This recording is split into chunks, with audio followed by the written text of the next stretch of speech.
I'll call the Board of Supervisors meeting to order. Welcome everybody that's here today.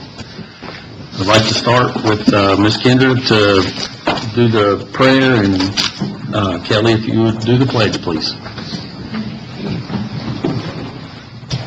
Dear Heavenly Father, I pray for Smyth County, our community leaders and citizens. We pray for leaders who govern with integrity and that their integrity guides them through every decision. Direct their steps according to your word.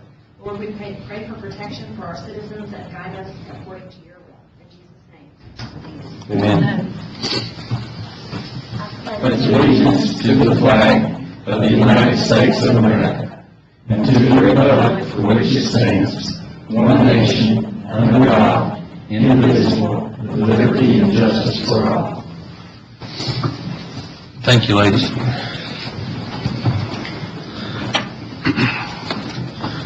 Need a motion to adopt the agenda. Is there the additional agenda is presented? Move to adopt, Mr. Chairman. I second. Motion and a second. Is there any more discussion? All those in favor? Need a motion for the minutes of the previous meeting, and I do have two corrections for that. On page 17, it says,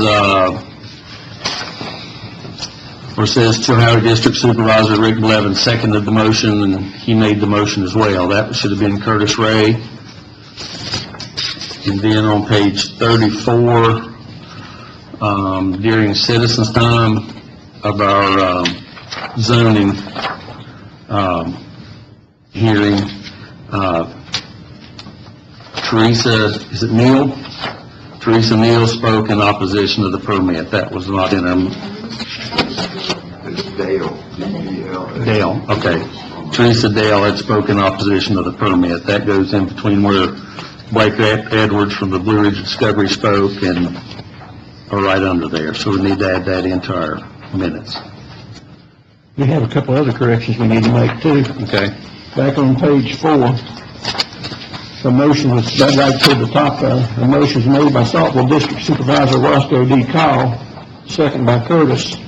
Down below down there, we have Roscoe's being absent. So did you call it in? I don't think Roscoe made the motion.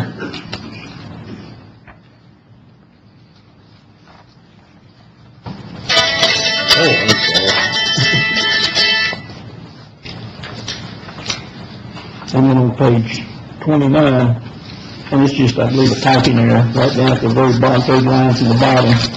It was moved by Atkins District Supervisor Charles Atkins, seconded by Atkins District Supervisor Chilhowie District Supervisor. I think we got to strike out a few words there. All right. All right.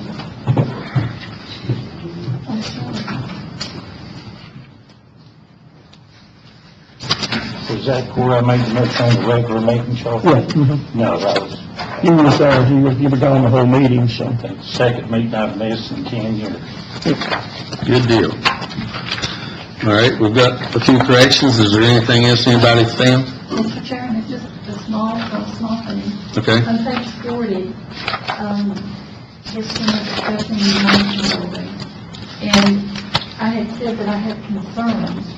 There's a little bit of typo there that he's proposed. And it goes on to say that she does not agree. And I did not say in that comment that I did not agree. I just said I had concerns. Okay, so the strike does not agree.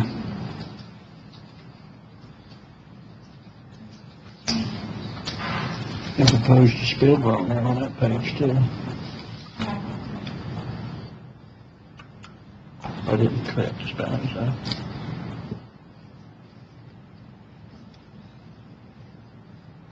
Yeah, in that same line proposed. Yeah. All right. Anything else? Okay, I need a motion to accept the minutes of the previous meeting from the 27th of June with those corrections. Move to approve with the corrections, Mr. Chairman. Second. Motion and a second. Any more discussion? All those in favor? What's your vote? Nope, Opposed? Okay. I feel like it's too sanitized. Financial status, Mr. Carter? To what? Sure, You want first of information all, there. Okay. sorry. Go ahead. First of all, let the board know I was not able to attend your last meeting. I apologize for that, but I had, my son was moving, or going to orientation at least McCray, so I felt that was the best place for me to be then. Good for you. So, as we're all aware now, you guys adopted the budget at your last meeting. So the financial report that you have before you today is basically a year close. So, it starts out with a revenue summary, and I'll hit those, as we can go. The first page is the general fund revenue. You'll see that in the year-to-date column, we collected $21,238, $401.68, which was all but about 87% is what we collected of our anticipated $24,508. Again, these revenues, as you go through the pages, each fund is identified there. These are year-end numbers, so I encourage you to look at those when you have an opportunity. You go to the bottom of page 5, which is your summary of your, pages right. Page 6, I'm sorry. Page 6, there's a summary in your year-to-date. That's $82,018,699.53. If you go to the remaining balance, it's $63,45,910.47. And basically, we collected about 93% of our anticipated revenues for the year. So, the bulk of that uncollected was also shared on the expenditure side with the line of credit that we have each year in our budget. So, if you look at, go to the expense, which is your next report, again, on page 1, year-to-date in your general fund, was $19,426,47.13. We had an unencumbered amount of $5,380,007.87, and we had about 79% of our expenditures at Fund 1. So we go through the next 4 pages and get to page 5 of your summary. For your expenditures, in your year-to-date, you'll see a number of $81,386,765.72, and your unencumbered $6,977,000. A big portion of that was the $5 million line of credit. What is interesting to see is the remaining percentage is about within 1% of your revenues. So it's pretty much spot on as far as the budget goes. Once you get through those, you've got a listing of your AP comparison from basically your July of last year to your July of this year in each department respectively.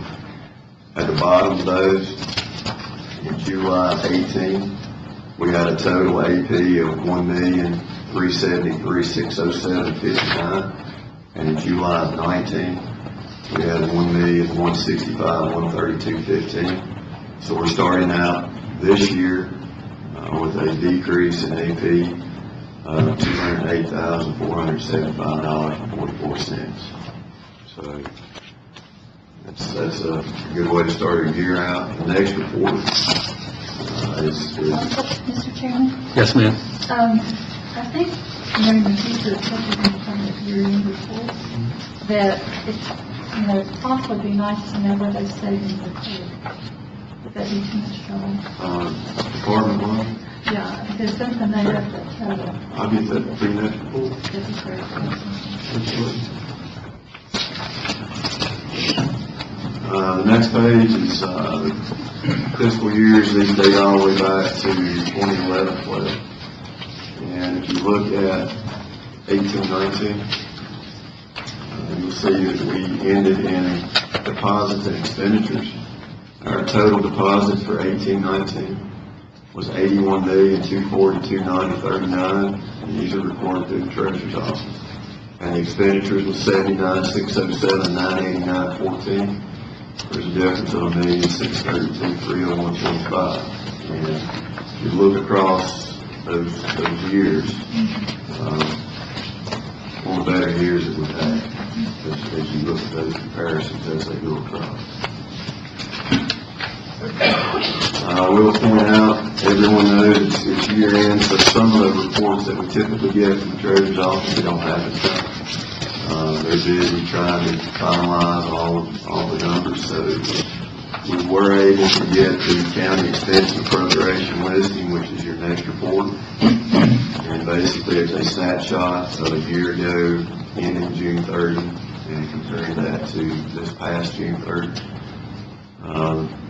The main contributors, we'll start with deposits. In 18, we had deposits of $5,851,144.91. In 19, we had deposits of $6,362,113.69. So we were up $510,968.78 there. Our expenses in 18 for June was $11,239,743.29. Our expenses in June of 19 was $11,077,553.58. So we were down $162,189.71. That brings us to our subtotal, which in this instance is also our balance because there is no carryover or unspent appropriations.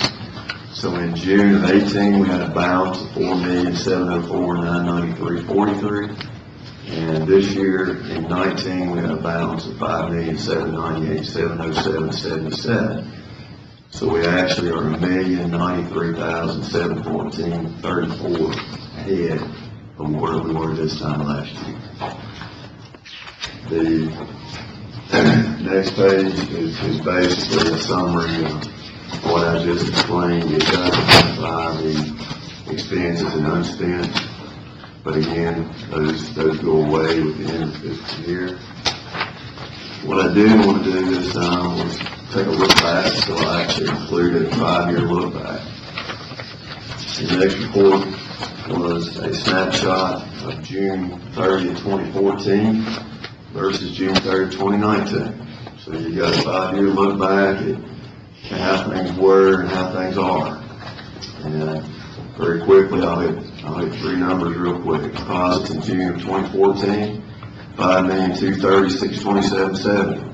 Again, deposits in 19, $6,362,113.69. So our deposits over 5 years, we gained $1,131,485.99. And our expenses, surprisingly, in June of 14 was $11,641,951.56. And in 19 was $11,077,553.58. So we were actually $564,397.98 less in 19 than we were in 14, which brings us to our balance. And our balance ending June 30th of 2014 was $1,221,802.06. And your balance ending 2019 is $5,798,707.77, which is an increase of $4,576,905.71. Mr. Chairman, Yes, ma'am. but it's great that you're doing this. However, just these lump sum numbers don't tell me a whole lot. If it would be possible, and then like during the audit we have to do like a management discussion and analysis. Sure. If you could do a little bit of an analysis, Michael, to explain, there's probably some really important things that contributed to these changes in position. Absolutely. Would that be too much trouble? Whatever, within reason, it can be broadly, but when you have a big change with debit or credit, there's something that makes it up, so. I can put those together. Without, I don't want it to be too cumbersome, but just. There are some that are easily identified that can identify some changes between the 14 balance and the 19 balance.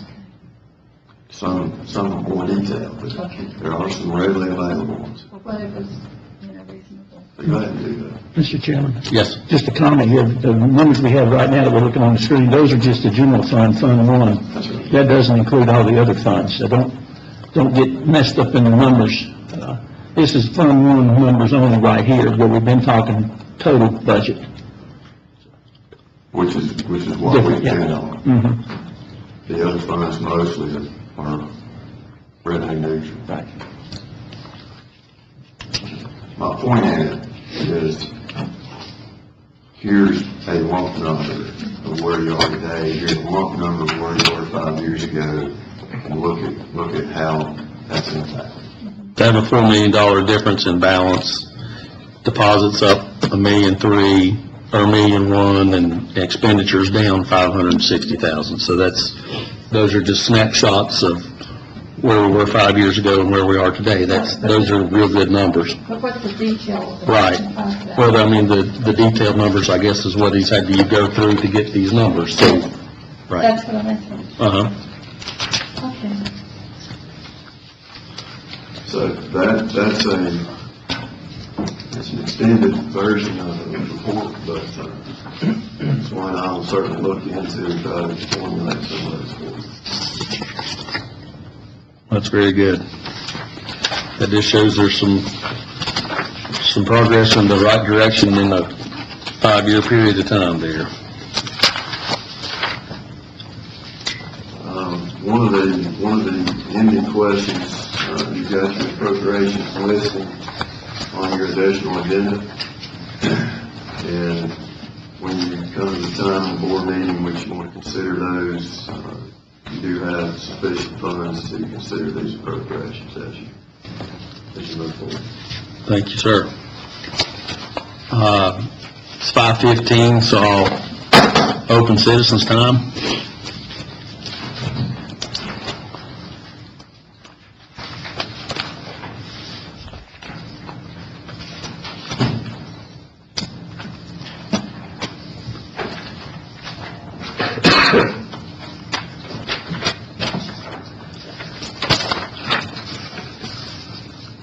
Karen Groff, Ms. Karen Groff, you would state your name and record or name and address for the record, please.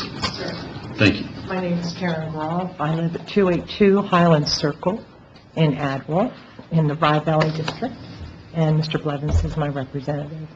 Very good. I'm here today to ask for support for our county sheriff's department. There is a law that has been off the books. It has to do with noise abatement, or I guess that's the correct word. It has to do with noise levels, decibel levels, that have been ongoing in my particular neighborhood for several years now. I'll be there 5 years. This is my 5th Christmas. It has to do with motor cars at a particular address that's very familiar with our county sheriffs. They've not been able to do anything about it because this law was ruled by the Commonwealth of Virginia Supreme Court against the Commonwealth's Constitution, not the United States Constitution, which I just found out about. And it needs to be updated. It was a Tanner versus City of Virginia decision. It was ruled unconstitutional against Commonwealth of Virginia's Constitution in April of 2009, and was within 30 to 45 days adjusted by the city of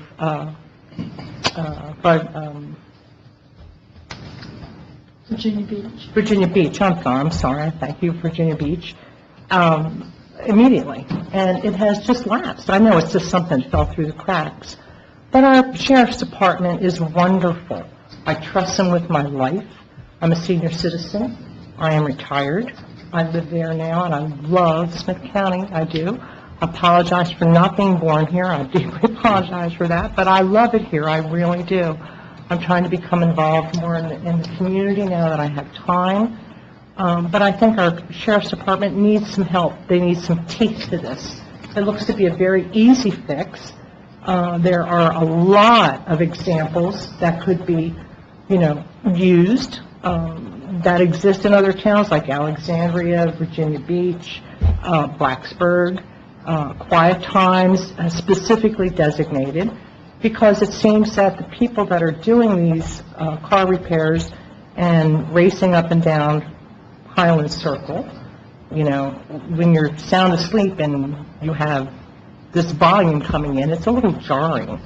I think it could be stopped. These young men and women constantly throw it back at our police, at our sheriff's department, that they can't do anything about it because there's no law there. And it's an easy fix. I've read several cities around the Commonwealth, and again, it's an easy fix. I believe that it would be something that could be done very quickly, minimal expense. I just ask your consideration for it very strongly. We used to have a lot of kids and parents walking up and down around Highlands. They don't anymore because of all the racing that goes on.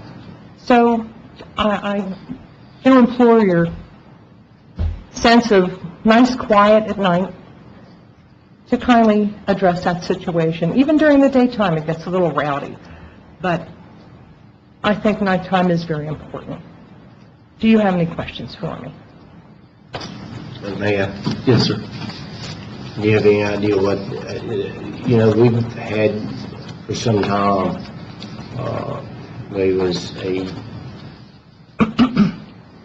and would the correct word be noise ordinance or something that, the Commonwealth attorneys told us many times it couldn't be enforced? I guess I'm wondering, and, you know, you've referred to some cities there that are a little different than we are when it comes to quiet time. I get what's upsetting you is the loud vehicles and stuff. They upset me too. But Okay, with that said, understood. we are in a versatile community which has livestock, dogs, all kinds of. Has nothing to do with that. Let me finish, Okay, please. nothing to do with livestock and dogs. I love the dog barking because they tell me something's going on. My question is to you, is, I don't know, you know, my research into it and talking to the sheriff's department and the Commonwealth is, I've not seen an easy fix. So maybe, you know, you get into noise ordinance. I was told that the sheriff's department would actually have to have decimal levels where it violated the decimal level, and you can jump in here and help me anytime. So to the fact, and I don't disagree with you, but I don't think the fix is as easy as maybe you feel it is. It's a very complicated law because I think it does have to be a decimal level, and I think you're in a, you know, other than, you might break it down in parts of Smyth County, but it's not like living in a gated community. We have, you know, gated communities, the quiet time at 10 o'clock, parks quiet time. When something goes on the books, our diversity in Smyth County is, the challenge going to be is who's violating the noise ordinance? Is it the neighbor's dog? You know, we've dealt with this issue many a time. So I've looked at some sample ordinances, and you can carve out exceptions for what common rural situations like you described, and I'll tell you right now, you can get an app on your phone that'll measure decibels. I've done it. Okay. So it's not like expensive equipment is required to determine if someone is violating. But the problem that, and I think Ms. Groffman spoke when she was describing the case, it was a case brought against the city of Virginia Beach. And, of course, they have a whole different set of problems down there with bars and tourists and things like that. But the Virginia Supreme Court found that their ordinance was too vague. And that's when Smyth County stopped attempting to enforce Smyth County's ordinance, because essentially the Virginia Supreme Court said it's fine to have an ordinance. In fact, there's a statute that gives localities, General Assembly gives localities the right to enact ordinances, but you have to tie it to something that is not just, a perception, like a desk belt. Like a desk, Right, anything that right. violates, But you can carve out exceptions for, emergency vehicles, ambulances, certainly, areas where you have industry that may make noises. Out in the coal field, they carve out exceptions for coal mining equipment, but it's just a matter of updating the ordinance. I agree with you, but I don't know that it's as simple as something we're gonna do just in, a matter of a day or two. I think Sure. a lot of Oh, thought yeah, needs to it go would take, into it it. would take probably the ordinance committee reviewing some options and making a recommendation back to the board for you all to decide which ones seem to be appropriate. Thank you, both of us. Yeah, I appreciate your time, I really do. And again, it's just my humble opinion, that I think it's an easy fix by incorporating exactly what your county attorney has shared with you. And it's all the laws that I have seen that have been updated are very, very specific as to what the decibel level is. And that's all that I'm asking you all to consider. Yes. Please forgive me for being kind of the 13th hour coming in on, and that's on the end, but is the issue with someone, is there a business being operated that, it's not necessarily that, it's, the noise isn't coming from a single person, It's coming from a single property in a residential, zoned residential, and I have been to Mr. Williams's office to check this out. We are not a motor shop, we are not an automobile repair shop area. These cars that come in here, these young men and women are not even residents of the neighborhood, and it's like, screaming.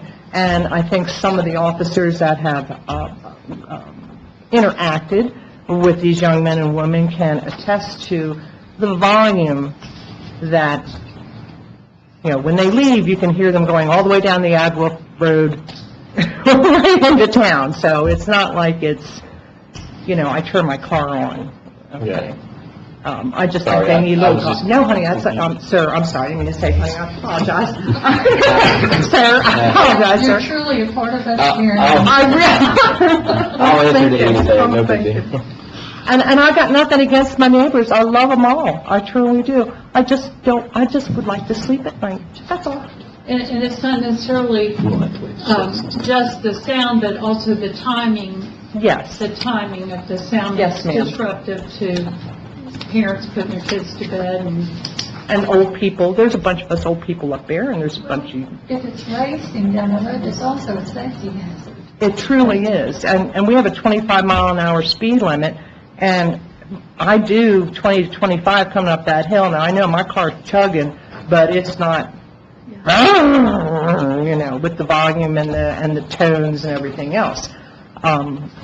Whatever I can do to help or be of assistance. Again, there's nothing personal. I would just like to have some quiet. And I love cows, and I love steer, and I hear them from the corner. I do. I'm fine. I grew up on a farm, so I'm fine with that. I thank you so much, ladies and Thank you. gentlemen. If you need me, please call me. I'm at your service. Okay. That's all that spoke up or signed up to speak at citizens' time. Is there anyone else wishing to speak? If not that, I'll close this. Mr. Chairman, Yes, sir.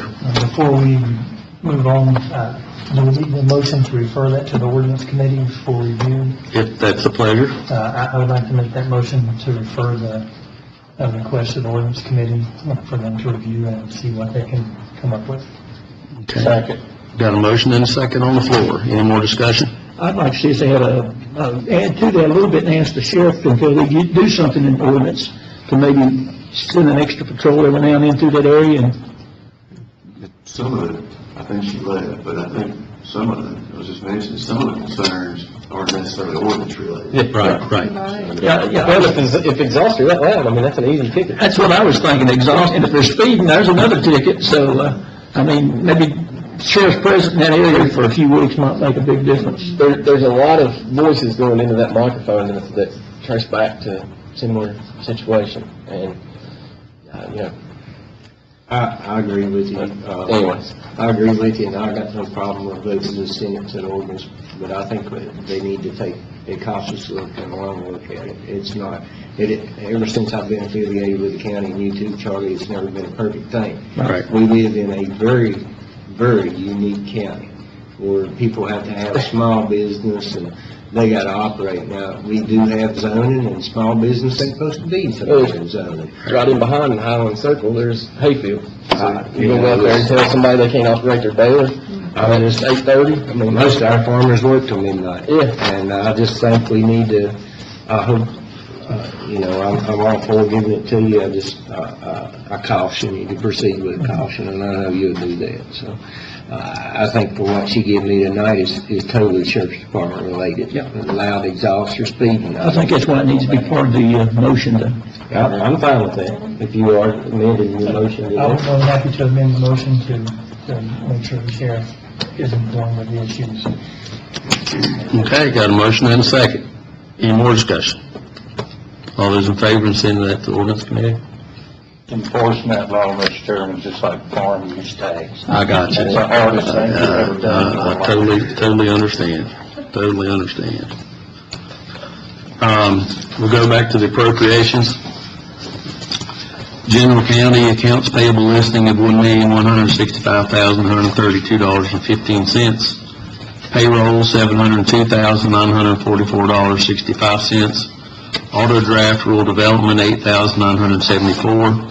AEP CenturyLink bills, $25,000. BB&T debit payment, $10,873.60. County administration fund of $5,000, for a total county appropriations plus carryover of $1,925,000. So to approve. I'll second. There's a motion and a second. Is there any more discussion?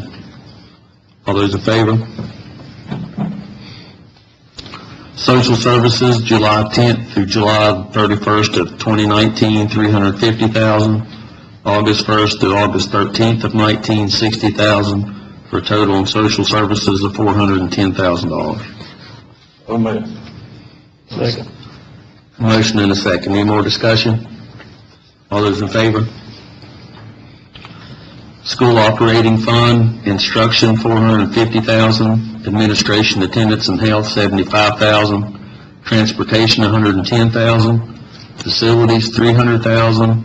School food service, $250,000. Technology, $60,000, for a total school operating fund of $1,245,000. So moved. Second. Any more discussion? All those in favor? School debt and capital outlay, $725,000. So moved. Second. Any more discussion? All those in favor? School textbook fund, $800,000. So moved. So moved. Second. Motion and a second. Any more discussion? All those in favor? Sheriff fund, $748,000, $1,200.80. So moved. Second. They really need that much money, Mr. Chairman.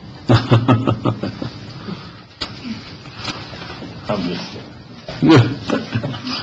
Any more discussion? It's your phone bill. phone bill. You go out there and tell him no. Yeah, that's what it is. Phone bill. All those in favor? Recovery court fund, $749 of $164.65. So moved. Second. Any more discussion? All those in favor?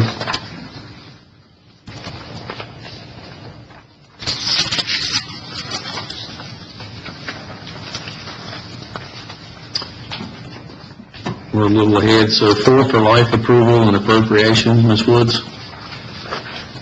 Page 49 to 50 in your agenda. Yes, Mr. Chairman, if you guys will look at those are the funds that we receive every year. Shannon has asked that we distribute them. Accordingly, we have received the EDI from the state, so I do need approval to disperse and the appropriation to follow that. Move to approve. Second. Any more discussion? All those in favor? You can keep going if you would, aid to Same thing, your localities. aid to localities, they receive that payment also to disperse out to your fire departments. If you look down your list, you'll see that Chilhowie and Saltville are a little less. They receive additional funding through the ATL, so this keeps everybody on an even playing field and receiving the same amount of funding, so. That's the only reason. The town of Marion also receives additional funding from the ATL which exceeds this amount, so theirs is handled separately. Need approval and appropriation. Move to approve. Second. Motion and a second. Any more discussion? All those in favor? Thank you. I have one question, Michael. Do we need to appropriate the money for this now, or are we waiting until next month to pay it? It's approval and appropriation. The request is for the approval and appropriation, Oh, okay. as long as everyone knew that. For life approval and appropriation. Okay. For this month. Yeah. Consideration and release of lien for Lester and Gail Owens, Green Hill Circle. Ms. Waller? Oh, yes, and what am I? 54 in our agenda. Yes,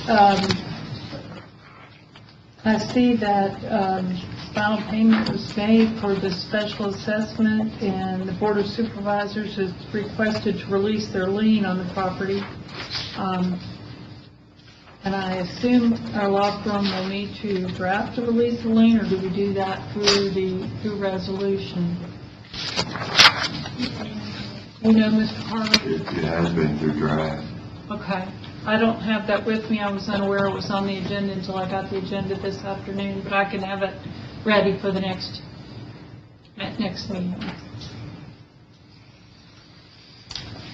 So we need to, you want to make a motion upon receiving the draft to approve, or do we need the draft before we approve, or?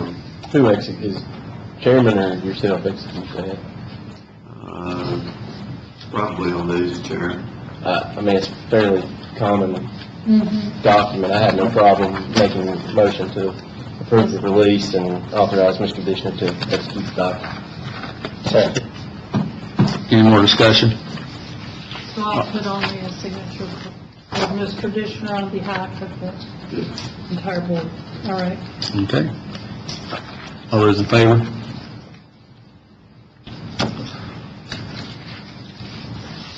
Committee recommendations, Building and Grounds Committee, Mr. Stevenson. Page 56.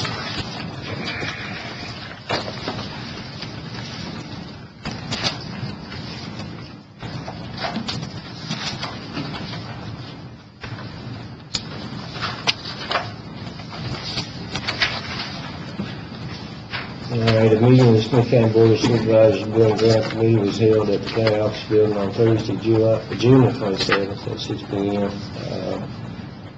I called a meeting to order at 5:58. Lisa Richardson, Assistant County Administrator, stated the contract for maintenance service for emergency generators was due to be renewed with Fidelity. Smyth County has an option to renew the contract annually for the next 4 years at a cost of $9,260. For 2 years, and 3 years, with years 4 and 5 at a cost of $10,000. Should the county or Fidelity choose not to renew the contract, a 30-day written notice is required. After discussion, Rye Valley District Supervisor Rick Blevins made a motion to renew the contract with Fidelity for another year with the cost to be $9,260. Salvo District Supervisor Ross Phillips seconded the motion. All leaders will rise. It's a committee recommendation. Is there any more discussion? I have a question. All right. When does this contract run out? When's the date? July 1.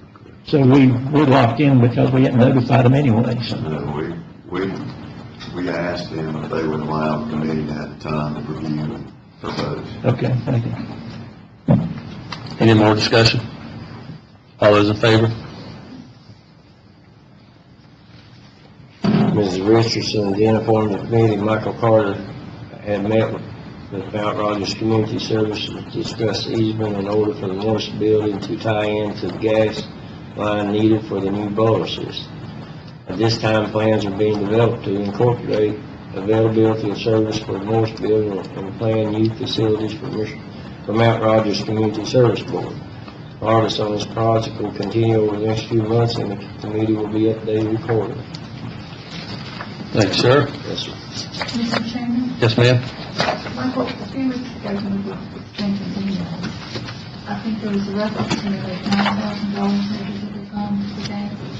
Will this reduce it any, or do you think it'll be about that? Yeah, the original estimate, the gas line for reference runs right around the back of this building and under the bank back here. So originally, the estimate incorporated a different connection point.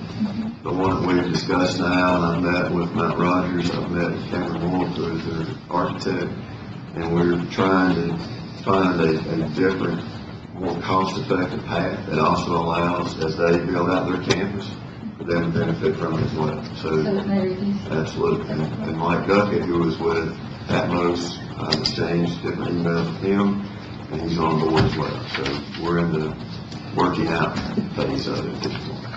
So you'll let us know? Absolutely. I'd like to thank Mr. Carter for reaching out to Mount Rogers on that behalf to before they start digging footers and cutting ground and laying up block, to have a little foresight to say, hey, we got a line that could come through here and we could benefit both ends. So that was just thinking ahead, and I know when you talked to Mount Rogers, they were like, ooh, good idea. So that's good looking out for the progression of that service. Thank you.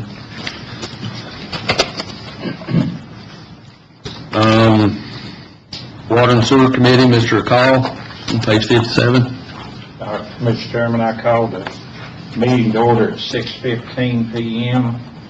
Ms. Richardson had informed the committee that Mr. Campbell had reviewed the term service agreements received from various firms for water and sewer projects.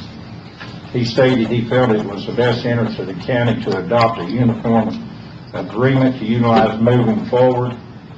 A sample was reviewed from another locality as provided to Mr. Campbell. After discussion, Mr. Stevenson made a motion to allow Mr. Campbell to draft a uniform term services agreement for Smyth County. All agreed unanimously. That's a committee recommendation as well. Yes. Is there any more discussion? All those in favor? I think that's a good idea to have that, just to have a uniform term service agreement. I have been handed a folder by Mr. Campbell that's labeled term services, so I assume that will fall into my lap, and I'll have that ready. Go over them tonight. No, he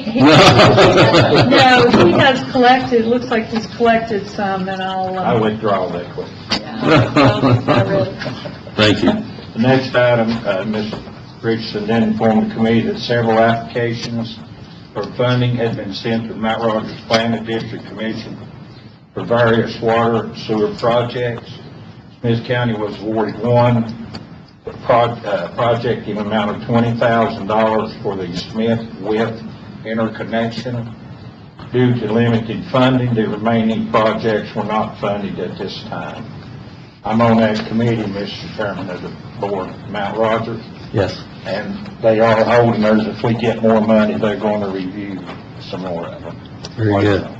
Mr. Chairman, Yes, sir. if I could speak to the attorney, Sure. those that you have there where they can get back to, where that draft, that is something that needs to be done, so we have several projects Sure. that need to be moving, so. And to whom would that, to Mr. Carter? The drafts, please. Okay, very good. Thank you. That's all I had, Mr. Chairman. Thank you, Mr. Call. It's 5:45, we'll do the public hearing. I'll open the public hearing for Conroe Green Cove Laurel Valley Association Festival application, which is on page 48 in your agenda. Welcome, ladies. Mr. Carter, would you read the advertisement, please? Sir. Smyth County Board of Supervisors to conduct a public hearing on Tuesday, July 9th, 2019, at 5:45 p.m. or soon thereafter in the Smyth County Office Building, 121 Bagley Circle, Marion, Virginia, to consider the following application for an annual user entertainment festival permit under the code of Smyth County, Virginia. The Conroe Green Cove Laurel Valley Association has submitted a festival application for an event to be held on Sunday, September 15, 2019. This event will be held at the Conroe Green Cove Laurel Valley Community Association at 6535 Whitetop Road, Troutdale, Virginia, 24378, and will be held between the hours of 11 a.m. and 5 p.m. At this public hearing, subject to the rules of procedure of the Board of Supervisors of Smyth County, Virginia, any person may appear and state his or her views thereon.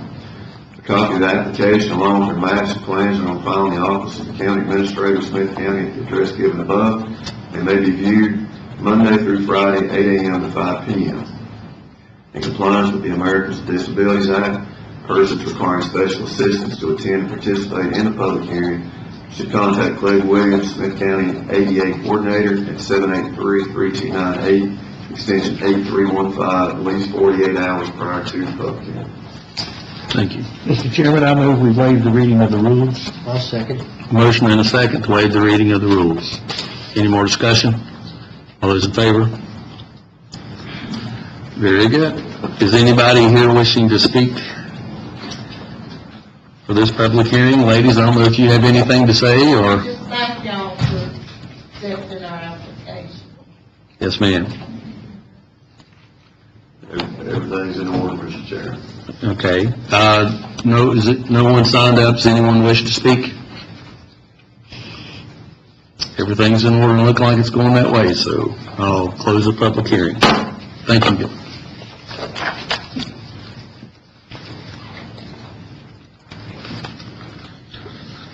Conflict of interest training requirements, Mr. Carter.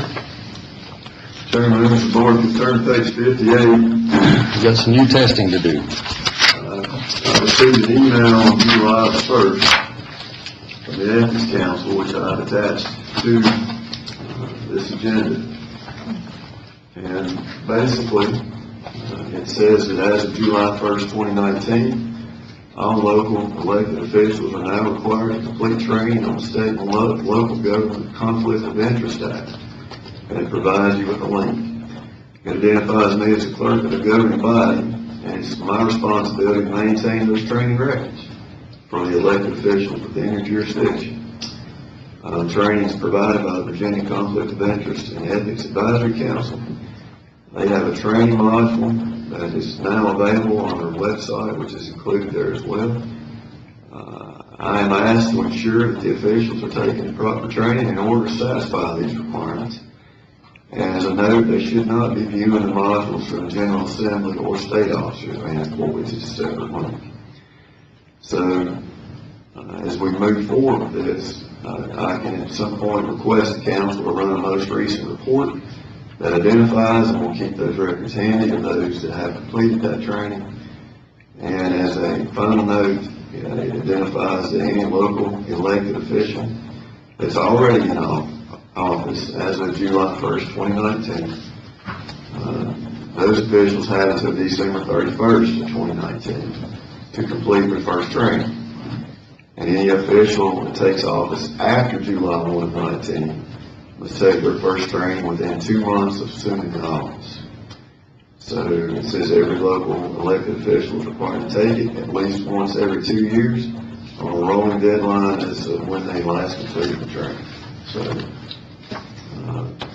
you guys are already sitting, so you have from now until the end of December to complete the training, and I'll be happy to help you in any way that I can. Okay. I guess if some of us don't make it back to next year, there's probably going to take that training by December the 31st. We'll know by November, I suppose. So this is something we do on our own, just we'll follow these leads in here, and that's it. Those links will get you to where you need to be.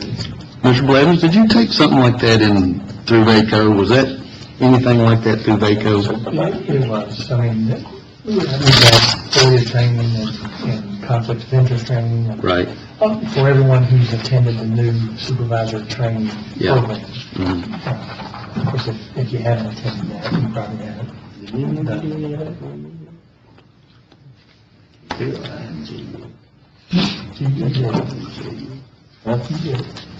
Yeah, there's a new supervisor training, there's a FOIA and a COIA. Yeah, So all those attended that one too. yeah. But that can't, Yeah, I don't guess that, this is, Just the county. yeah, This is a new one, so. yeah. Is this a statewide, do you think, is this a statewide, all-county kind of a, it is? Yes. Well, I'd encourage you to all to, I guess you do it at your own leisure? Again, if anyone would like to come in here and do it, we can make arrangements, you can do it here. I can verify it, I'm sorry. I think if they offer in person and there's no cost, make them travel. They get too long-winded. Have a class day? Yeah. Well, I guess for now, it's just on our own accord that we need to make sure that happens from now till December 31st. And that you report it to the county. Yes, sir. Oh, yes, ma'am. You make Yes. it correctly. Right. And I will systematically ask them for a report. Right. So will they notify you when, like, if we go on at home and do they notify you that we've completed it? I think I have to request it.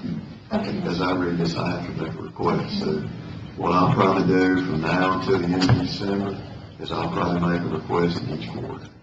And that way I'll have it updated. Typically, that type of training has a certificate or something to print it, we know, email it, you completed it. So we do it on our own, but you have to request it, like, open registry that we have an opportunity to do it, or what are you saying that you will do monthly or quarterly? They allow the clerk of the board to request an updated completion listing. Okay, I got you. Okay. So what I suspect would happen, since there is a 6-month window to get that in, I'll just make a request during each quarter. Right. The remaining 6 months, and get that listing up there. Okay. We also have to do that one for EMS or Mercy operations. yeah. Yes. NEOS. Yeah. Yeah. These days, it's only for the check. You gotta do that.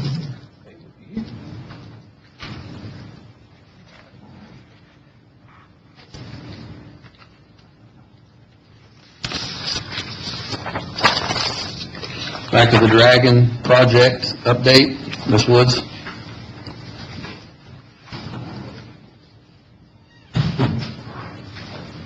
Mr. Chairman, I just wanted to update you guys concerning the Back of the Dragon project. As you all will recall, you voted to name that portion of the overlook after Mr. Staley's father. I now have a deed that will go before Mr. Staley to gift the property to Smyth County, which will then go to the state. After that whole process has taken place, we have to go through right-of-way certification, and that's handled through VDOT. They have a specific checklist that they will adhere to. There's still some documents that we have to get for that. Once that's approved, we go into the advertisement phase. I spoke to VDOT this week. As long as we are advertising by March of 2020, the project's on schedule. We still need to do a grant extension with the Tobacco Commission, so we will have to do that. I've spoke to VDOT, who also has funding, which they have the majority of the funding. They don't require any type at this point of grant extension or extension of the funding or anything like that because we are staying on schedule with the project. VDOT handles a lot of the paperwork for that project. They will send us the template that we need to use for advertisement just to make sure the language is correct, we're meeting all the needs because their board has to approve that. So do you have a question? Okay. So as soon as we get the deed in hand for Mr. Staley to sign, VDOT is actually looking to accelerate this project. They want to go ahead and get it moving, and this right-of-way has taken a little bit of time, so we're looking to kind of accelerate and get that pushed and moving in the right direction. So I just wanted you guys to know that according to their schedule, we are on task and on schedule for the project. So we don't need to do, from a board standpoint, anything to accelerate. That's them No, wanting to accelerate on their end. Mr. Staley will sign the deed. That still has to be approved. The CTD has the resolution naming that portion of the overlook. They still have to approve that. That's on their agenda for July to approve. Okay.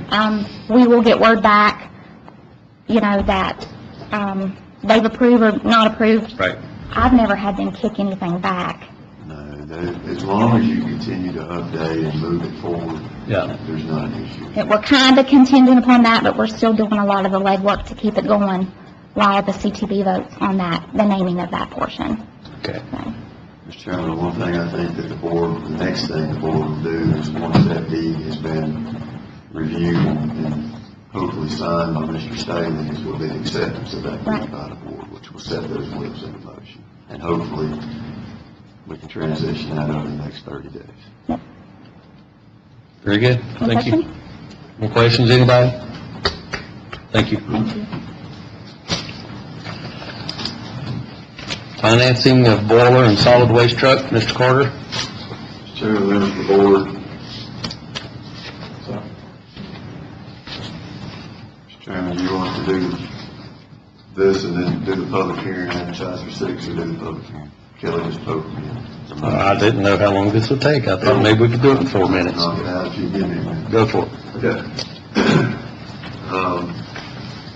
At your last board meeting, as I identified earlier, we adopted a budget which included financing for a boiler upgrade for this facility and a roll-off truck for the solid waste department.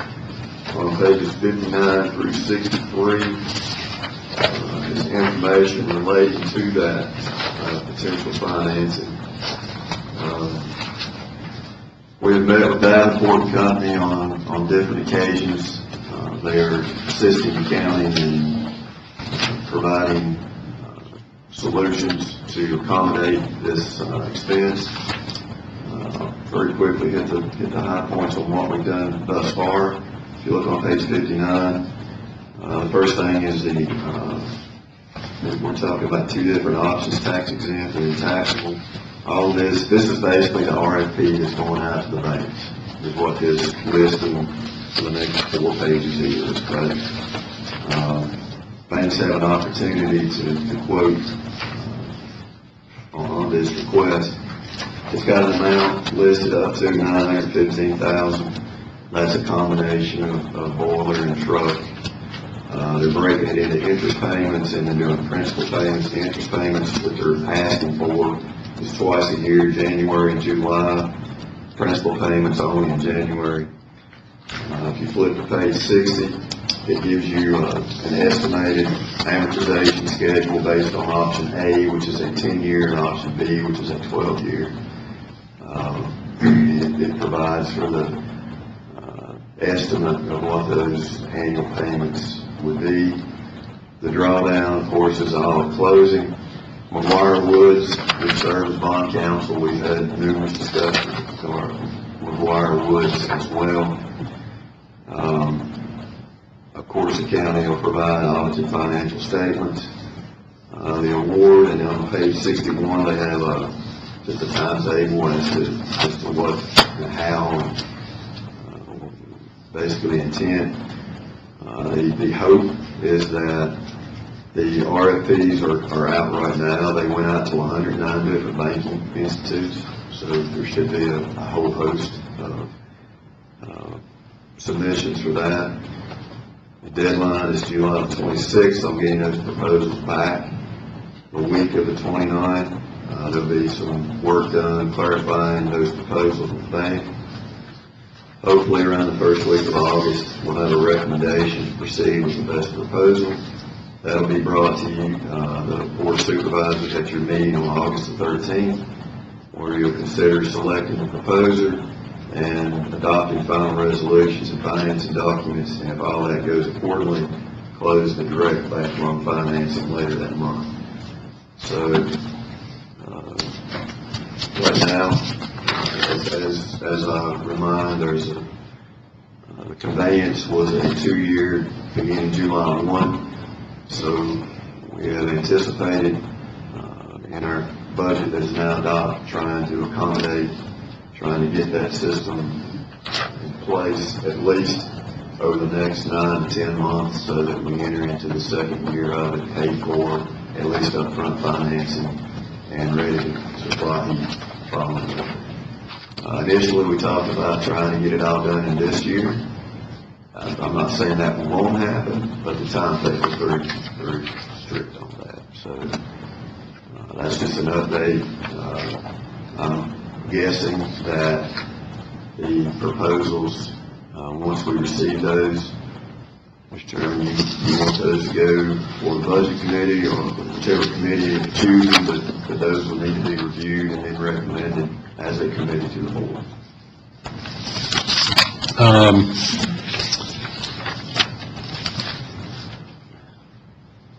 It's building and grounds and budgeting at the same time, so I don't know, Well, as building and grounds chairman, I'll be perfectly happy if you send it to the budget committee. well, I mean, it's finances, I guess that's kind of where it should stem from, so. Yes, ma'am. This is a bit of a tangent, but don't be the harm in asking one of our delegates or someone to kindly maybe bring some legislation to maybe supply us with a little bit of steam for 2 or 3 more years. Would there be any harm in? There's no, Because, they produce what they produce. Steam. And what they supply here, I mean, it's not like they're just going to turn it off. It's still going to be going out here where we cap it off. And, I don't see the harm in asking. And we traveled to Richmond in support of this bill or to get this done and with Mount Rogers and at the time, I think it was proposed that it be 5 years. Was that not the original? And then I'm trying to blank now, Mr. Carter, on the committee that met and changed it to, did they or did Mr. Carrico change the wording to? There was a request from the state, primarily because of the tunnel and the line that runs through the tunnel. As a concern for them to continue to provide that steam through that tunnel.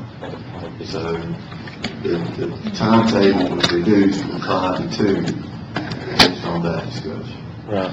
And I totally get where you're coming from. It's still chugging. I mean, the line's still producing. It's just whether you can tap into this building with it or not. So, session there'll always be another session, but I don't know. Yeah. Just keep, as you well know, that's some months off. Right. Well, they can't just cut us off, can they? I mean, could they legally just stop supplying heat to a building? Yeah. The state should Yeah. It was an issue with the age of the pipe and stuff, wasn't it, that they were, Yeah. Yes, the tunnel. didn't want to be It's liable the- for it. Confined space, there's a lot of issues in that tunnel that, Yeah. I don't know if you guys had the privilege of walking up in it, but I've not yet, but Just thought. not that I need to, but I just. Give it to the budget committee. He'll show up at the meeting and address it. We gotta address the problem sooner than later. We might as well start addressing it. Yeah. I think it ought to go to the budget committee because there's some financing involved. And we could draft something to request legislation to, We can't wait, I'm all for that, we can't wait and not, until then, and then it not something go through and if. You're freezing. Yeah, we'll have to, we make have to those. start. Yeah. All right, so do I need somebody to make a motion to send that to budget when it comes, or you just send it there when it comes in, we'll call one and? may I ask a question? Yes, sir? don't want to put you on the spot, but the question that was asked about heat to a building, now, the building is conveyed July 1, and we haven't received that document yet. because Right. So is the county currently a tenant? Because there are other laws that prohibit a landlord That's right. from cutting off heat. We are a tenant, we were a tenant till December of this year. Right. With the legislation, it gets conveyed July 1, is what the bill says. We're now without it. So we're going to But be then you've going, not seen a deed. we've not seen it yet. Sounds like you're on some dicey ground, because once the county acquires it, then you don't have a landlord to turn to if the heat, I mean, clearly in a landlord-tenant relationship, you have other protections that won't exist when the county is the owner. $20 million in the bond. Mr. Chairman, I make a motion to move to the budget committee and move forward, cut it off. All right. After we bought it. We'll just, and we can discuss it there, I guess. All right. Yeah. That'll work. It's 6 o'clock. Do we, well, I thought it was a recommendation. Yeah, there was a motion to send that information to the budget committee. Is there a second for that? Second. Motion and a second. Any more discussion? All those in favor? Opposed? All right. It's 6 o'clock. Mr. Carter, if you would read the Smyth County Ordinance Adoption Notice of Public Hearing, please, sir. Board of Supervisors of Smyth County, Virginia will hold a public hearing to receive public input regarding adoption of the following proposed ordinance. Payment of administrative fees, attorney fees, and collection agencies fee to cover the costs associated with the collection of delinquent taxes. Any person liable for local taxes or local account who fails to pay the amount due in 30 days after notice of the delinquency has been sent may, in addition to all penalties and interest, pay a fee to cover the administrative costs associated with the collection, and such an amount allowed by section 58.1-395A of the Code of Virginia 1950 as amended, or such other Virginia statute regulating the assessment of such fees or administrative costs. In addition to the administrative fees, any attorney's fees or collection agency's fees actually contracted for by the treasurer not to exceed 20% of the delinquent bill may also be added to the delinquent bill. The public hearing will be held Tuesday, July 9, 2019 at 6 p.m. in the boardroom of the Smyth County Administration Building, 121 Bagley Circle, Marion, Virginia, 24354. Anyone having questions regarding the above may contact the County Administrator's Office at 783-3298, Monday through Friday during the regular working hours.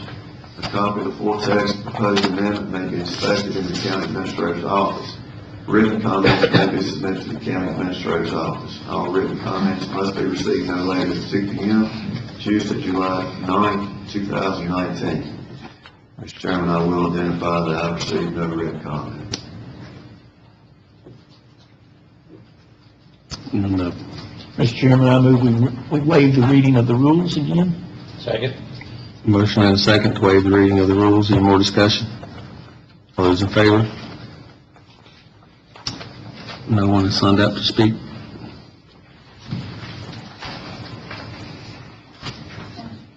No one has signed up to speak in this matter. Does anyone in the audience wish to speak?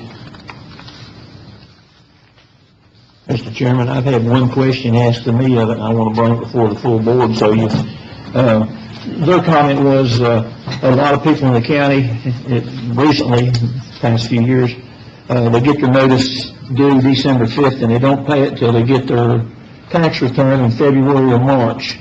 And they were concerned that they'd have to pay the 20%. And my response to them was, this is for the ones where we have to go to the extra cost of the treasurer having to go out and get liens and so forth. This is not for those that are just delinquent a month or two. I think that's totally true. That's not, yeah, those are the ones that you pursue in delinquencies. It's the ones that TACS gets involved. That was my response. It's, if you're a month or two, it's unfortunate, but we can live with that. You're 5% plus the interest. But if they got to send you more notices and they got to get these people involved, and that's when you got the extra cost. Do you know at what time that kicks in? I know several cases been on and off for 20 years. I guess the issue I have with this, is, and you've clarified one of it, is that it's not gonna hit somebody because simply it was a couple of months late. I got a real problem with that, because that reminds me of a financial institution. When you're having a bind, you get behind. I guess my next question is, some people get behind a year or two. Is it gonna kick in and? Well, tentatively, what Tom does with these taxes is after 5 years, the personal property tax goes, so he tries to make if he's any outstanding taxes, he tries to enforce that within that 5 years. Real estate taxes, you got 20 years, so, if you're this is just me talking now, if you're 1 or 2 years, I don't think you got a problem on personal property. If you're getting close to 5 years, you probably better get them paid or you're gonna get a notice. I'd feel better if they had something in contract on years. I mean, everybody goes through hard times. A lot of people ask here, if you get behind a year or two and you catch up, I'd hate to throw another 10% on somebody trying to catch up. Now, if you let it go 5 years, then truly you're delinquent. Yeah. And I'm good with the 20%. But what you're telling me, and I wasn't even here when he spoke, I don't know where does it kick in? It kicks in when his office gets around to doing the paperwork, that's what it amounts to. In other words, he tries to do it before the 5 years on the personal property and the 20 years on the real estate expires. He can do it at 2 if he wants. Yeah. It's just up to him when they decide to do it. I think it's his discretion. Yes. When is it, when it drops off? 5 years and 20. 5 years? Is he losing money at the 10% penalty now? It's getting more costly because he's got this outside party doing a lot of the work. If you look at the budget, for example, and you see in the treasurer's office, they have a specific use line, and that's where they use this company to do that work.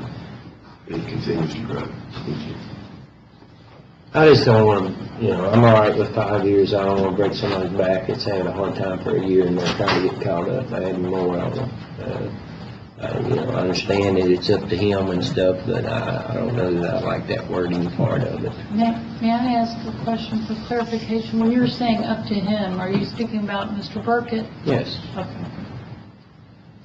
Mr. Chairman, I agree with what Phil's saying. I mean, I wouldn't mind seeing, some more clarification in there. I know if you have a window from 0 to 5, I would hate for someone, Yep.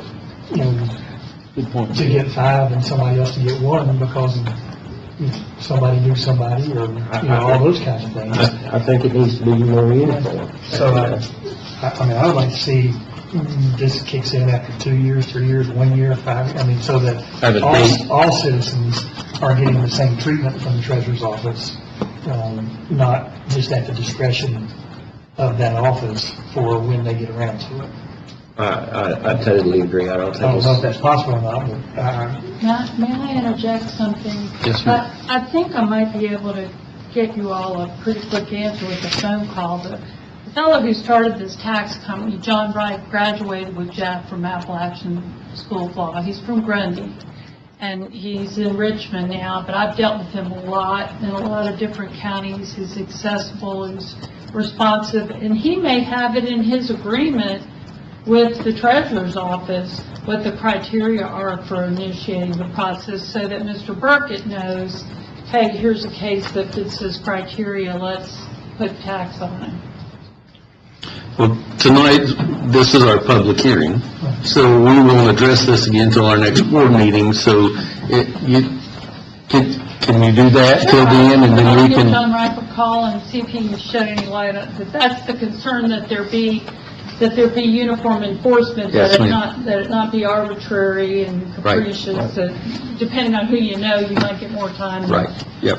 Okay. Mr. Chairman, in addition to that, if the board would like, I'll be happy to get hold of Mr. Burkett and ask him for some type of clarification, so that, and that may trigger the conversation with Mr. Wright, and collectively we may get a roundabout response. Legally wise, do we need to, with this being a public hearing that we're holding now, would we need to have another public hearing with that clarification in it, or is that clarification just for the board members before we vote on it? That's As kind of I what... understand it, the purpose of tonight's hearing was simply to to assess the additional, Receive public input. Yeah. I know, but the public input you're seeking is for the change to do what? To allow the additional cost to incur. So, depending on the length of time, that really doesn't alter what the public input would have been, which is to add the additional, to comment on the addition of the cost. Right, we're just wanting to clarify what the time limit is, and if we have that information, then we would know how we're going to vote based on that time frame. I think so. I don't think any additional public input would be required on that point. Okay, very good. Mr. Chairman? Yes, sir. I'm not going to be here the next meeting. I'm going to be away on business, so I'd like to comment a little bit more on it if y'all don't mind. Sure. I've got no problem if we got to reach out. I want you to know that. As Rick stated, though, I got a real problem if we don't have a dead date and we have somebody, I don't say they're intentionally doing this, but I'm saying, well, you know, these got it at 2 years because I had time to send it out. These got it at 4 years because the office is swamped and we didn't have time to get it out. I think it's a very, very important point.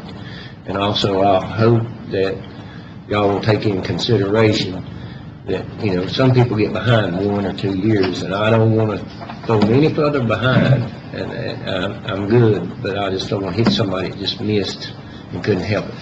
So, I realize that we're saying once it goes to this group, then the 20% needs to be on there. I'm good with that. But I think it needs to be a year, a date. I think it's a very good point, Mr. Stevenson. I'd like to everybody's eyes in that thought process. Thank you. Nobody else wishing to speak? I'll close the public hearing.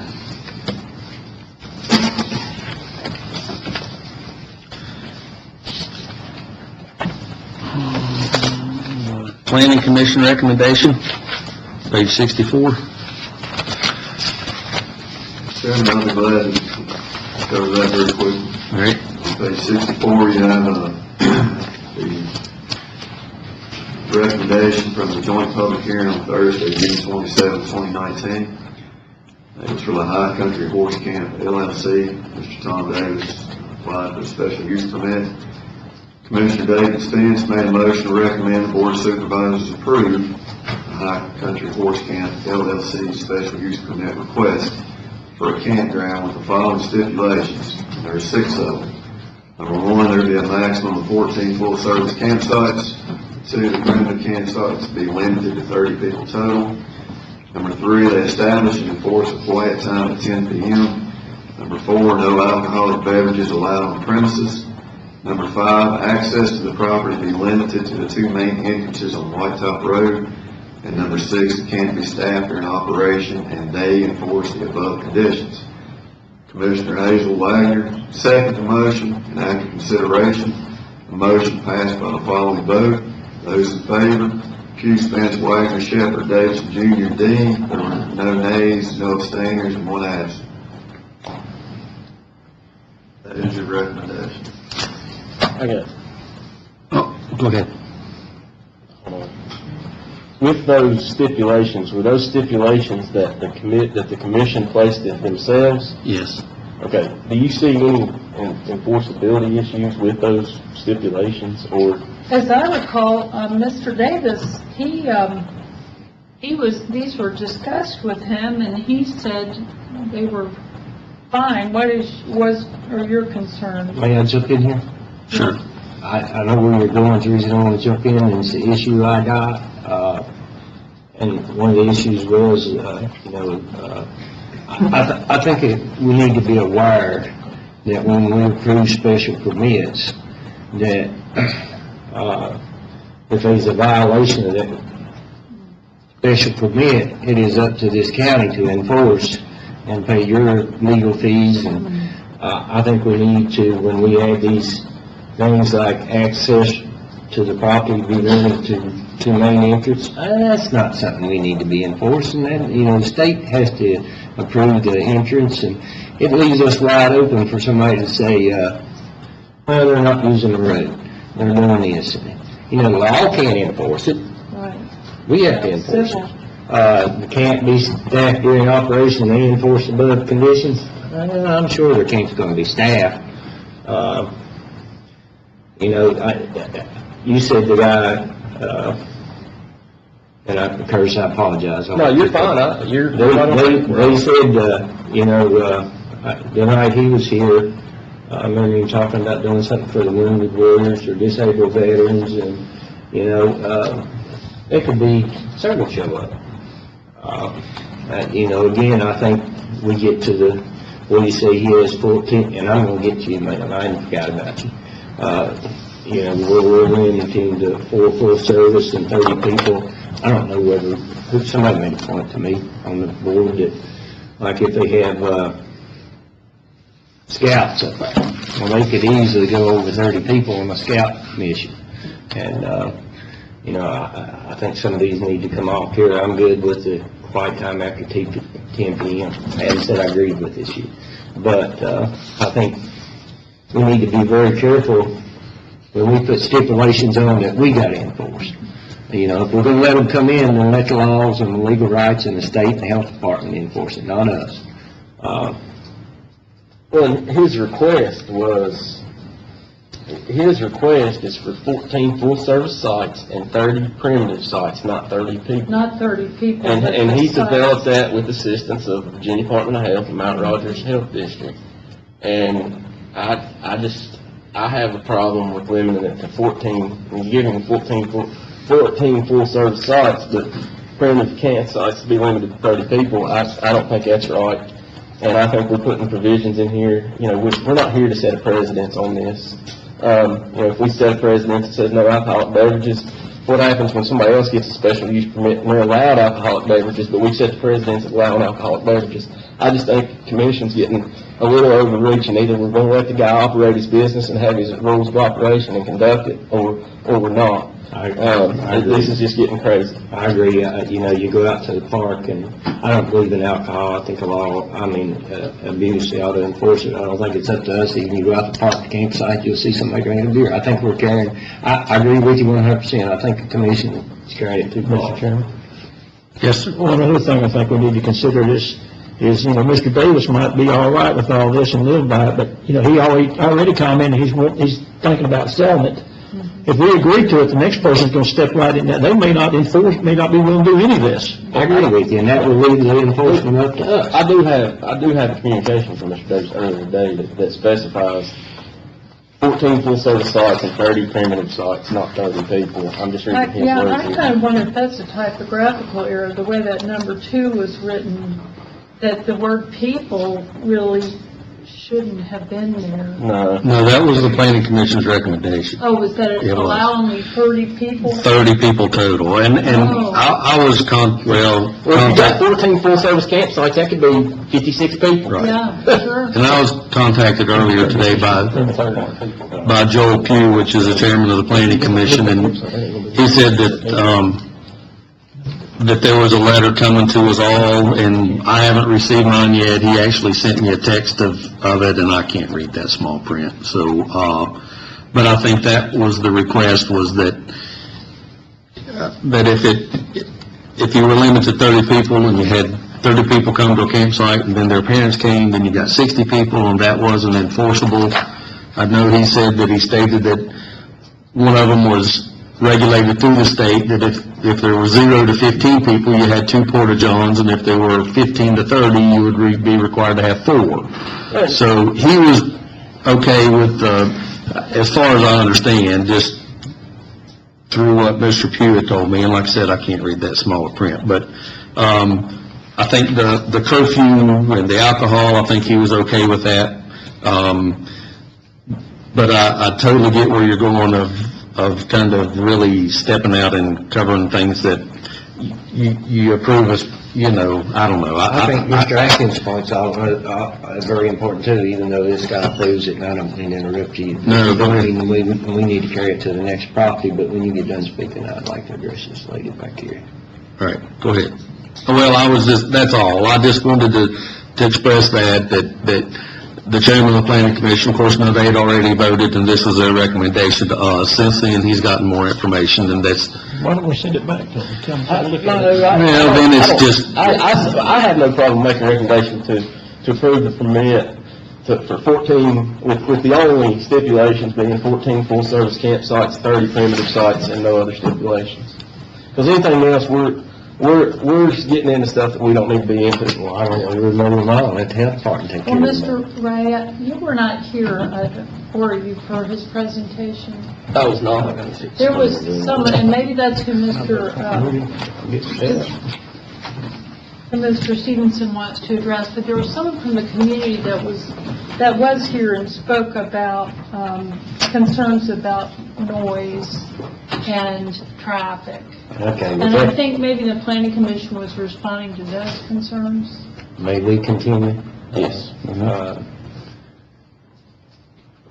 One issue I had with this was, and I'm pretty sure when you're the lady that spoke up and said they had some other people, maybe Charlie Best, but Judy, ain't you on the ordinance committee?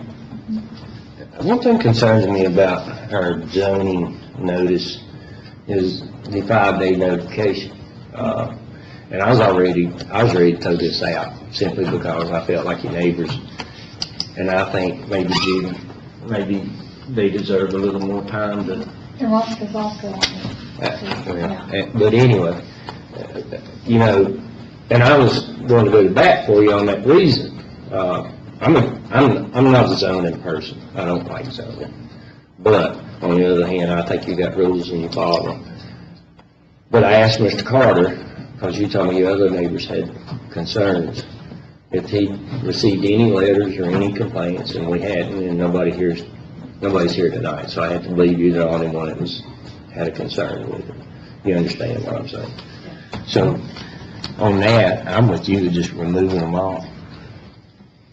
And no disrespect, I know this property, I know the business, and when it was operational, you know, I guess he's, in the history of it, he's operated it with 40 sites previously. Has there been issues in the past when it was operational? To my understanding, I didn't live there. I bought the property directly below the horse camp 4 years ago. But to my understanding, there was a problem with the water and the well going dry. There's a problem with the gillies that live below them, the well going dry. And then there's problems that Billy Weaver had with the horse manure and stuff being dumped back behind the stables, going into the creek that feeds their pond and goes on down and feeds White Top Little Creek. Okay. There were all kinds of issues with number of people, noise, carrying on. There's issues and complaints that neighbors have of this current Willow Creek campground, because and that's where the 30 people went in there, not the 30 sites. 30 sites, he could easily have 200 to 500 people in there. He comes in any given time, or he was coming in, saying, hey, you guys better be staffed this weekend, I've got 150 scouts coming in. So, I mean, that's not hearsay from anybody. Well, and the water issue, and, you know, he's got a plan that's approved by the Virginia Department of Health. That would be, you know. Well, that was the 14 full site. And 30 And primitive. no food service or anything. Well, no matter what the county approves, he can't do any more than the Virginia Department of Health will let him do. They outrank us. And the problem I have with stipulations like this is, we have several different sites like the EDA, the Health Department, State Water Control, that officially have teeth to do this. You know, we have, other than spending money and getting litigation, we have no teeth. So, you need a recommendation, a motion, or? well, this is a committee recommendation. I need a motion either Well, it's not a, well. No, I mean, this is a We plan. can approve it. That's what I'm saying. Without a stipulation. The board has the capability of approving what they recommended or approving what the board sees fit to approve. So the floor is open for a motion. I'll make a motion that we, approve their special use permit, and, you know, I'll even go along with leaving the one at the quiet time at 10 p.m. and try to get some on, because, you know, people probably need to be quiet after 10 p.m. But other than that, I make a motion, we remove the rest of them and approve it. I'll second that. There's a motion on the table and a second to approve the application with the only stipulation of number 3, that they establish and enforce a quiet time at 10 p.m. That's a motion and a second on the floor. Is there any more discussion? All those in favor?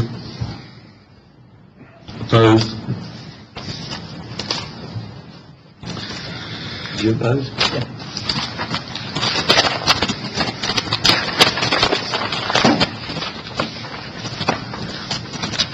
Kelly, did I get everything? All right, supervisor comment time. Ms. White? Well, I would just like to thank everybody for coming and for your patience and for taking an interest in the work of us. I think that's what makes us better, and thank you for coming. Mr. Blevins? Just a quick question, are we gonna have a second meeting this month? No? All right. Everybody got safe. Vacation month. Mr. Stevenson? Mr. Atkins? I'm good. Mr. Ray? Sorry for my tardiness, and everybody travel safe. Mr. Carl? Yes, I come straight from work here. I guess everybody can notice that, but I'd like to inform the committee that we got all of our final permits from the DEQ, EPA, Department of Mineral Mines to start another well over solved with the salt company, which I've been working on the pad and the road and everything. It's going to be 4,500 feet deep. It's a $6 million project, and it will supply salt to the salt plain over there for the next 40 years. Jeez. At a rate of 300 pounds a minute. And it's in Smyth County? It's in Smyth County. I made sure of that. Every bit of it's in Smyth County. So, Very good. good project. We're very proud of it. I've been fighting for this for several years. Good deal. Good deal. Well, go ahead. And everybody be safe going home. Thanks for that. Thank you.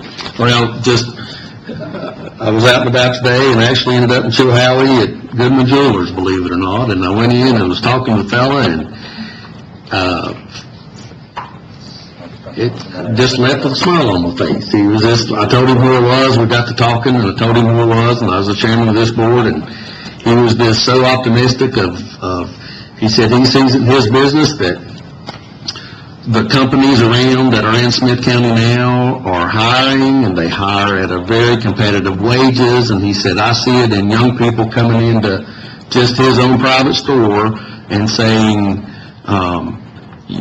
with confidence it was a jewelry store, to come in to say that they had confidence to buy a nice engagement ring and to start a family here in Smyth County and to grow in Smyth County. And I left there really grinning, and he said he appreciated what I did on the board and what the board of supervisors did, and he said he saw optimism in the county, and I just left with a smile. So I just wanted to share that with y'all today.